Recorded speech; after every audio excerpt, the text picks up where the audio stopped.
దేవినేని అవినాష్ పై TDP రాష్ట్ర minority cell ప్రధాన కార్యదర్శి ఫతావుల్లా ఫైర్ అయ్యారు.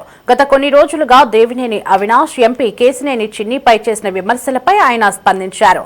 ఎంపీ చిన్నిపై ఇష్టం వచ్చినట్లు మాట్లాడితే సహించేదే లేదని అవినాష్ ను ఫతావుల్లా హెచ్చరించారు. దేవినేని నెహ్రూ మాటలకు విరుద్ధంగా అవినాష్ ప్రవర్తిస్తున్నారని ఆరోపించారు. సొంత పత్రికల్లో ఇష్టం వచ్చినట్లు రాతలు రాయిస్తున్నారని ఫతావుల్లా మండిపడ్డారు. రాష్ట్రంలో వైసీపీ పార్టీని ప్రజలు చీకొడుతున్నారని విమర్శించారు. చాలా ఉంటుంది చరిత్ర మాట్లాడాలంటే, కానీ ఆయన అదంతా మర్చిపోయి మన పార్లమెంట్ సభ్యులు కేశినేని శివనాథ్ చిన్ని గారి మీద ఇష్టం వచ్చినట్టు నోరు పారేసుకుంటూ మాట్లాడుతున్నాడు. ఆయన నిన్న ఒక చోట మాట్లాడుతూ కేశినేని శివనాథ్ చిన్ని అంటే అభివృద్ధి మాకు గుర్తు రావడం లేదు, కేశినేని శివనాథ్ చిన్ని అంటే ఇసుక వ్యాపారం, మట్టి, బూడిద, ఈ వ్యాపారాలు మాకు గుర్తొస్తున్నాయి అంటున్నాడు ఆయన. మీ నైజం, మీ మెంటాలిటీ అది కాబట్టి మీకు ఎంతవరకు అలాంటివే మీకు కనిపిస్తాయి. ఎందుకంటే ఒకసారి చరిత్ర మీరు విజయవాడ నగర ప్రజలకు ఎవరికి అడిగినా, అవినాష్ గారు వచ్చి ఏ సందులో అడిగినా మీ కుటుంబ చరిత్ర ప్రతి సందులో ప్రతి ఒక్కడు చెబుతాడు.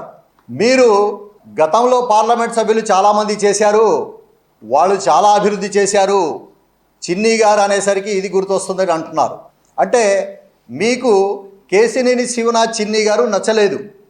మీకు నచ్చకపోవటమే మంచిది. ఎందుకంటే మీకు నచ్చారంటే కబ్జాలు ఉండాలి, భూ కబ్జాలు ఉండాలి, ఇసుక మాఫియా ఉండాలి, మట్టి మాఫియా ఉండాలి, బూడిద మాఫియా ఉండాలి. అది లేదు కాబట్టి కేశినేని చిన్ని మీకు నచ్చటం లేదు. వైఎస్ఆర్సీపీకి దేవినేని అవినాష్కు మీకు నచ్చారంటే అవి చేసేవాళ్ళు మీకు నచ్చుతారు. అలాగే మాట్లాడితే తెలుగుదేశం పార్టీ మీద, చంద్రబాబు నాయుడు గారి మీద, లోకేష్ గారి మీద మాట్లాడతారు. మొన్నటి వరకు మీరు అక్కడి నుంచే మళ్ళీ ఇటు వచ్చారు.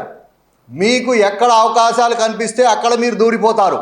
మీరు కూడా చంద్రబాబు నాయుడు గారి మీద, లోకేష్ గారి మీద మాట్లాడే వాళ్ళంటే ఆశ్చర్యం వేస్తుంది. ఒక్కసారి మీ ఫోటోలు, మీ వీడియోలు చూసుకోండి. మీరు ఎవరైతే విమర్శిస్తున్నారో నారా లోకేష్ గారి వెనకాల కార్లలో మీరు తిరిగిన వాళ్ళే. మీరు కూడా గత చరిత్ర గుర్తుపెట్టుకోండి. మీ నాన్నగారు ఏమన్నారు?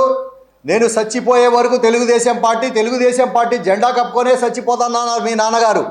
ఈరోజు మీ నాన్నగారి ఆకాంక్షకు వ్యతిరేకంగా మీరు ఈరోజు మాట్లాడుతున్నారు. మన విజయవాడ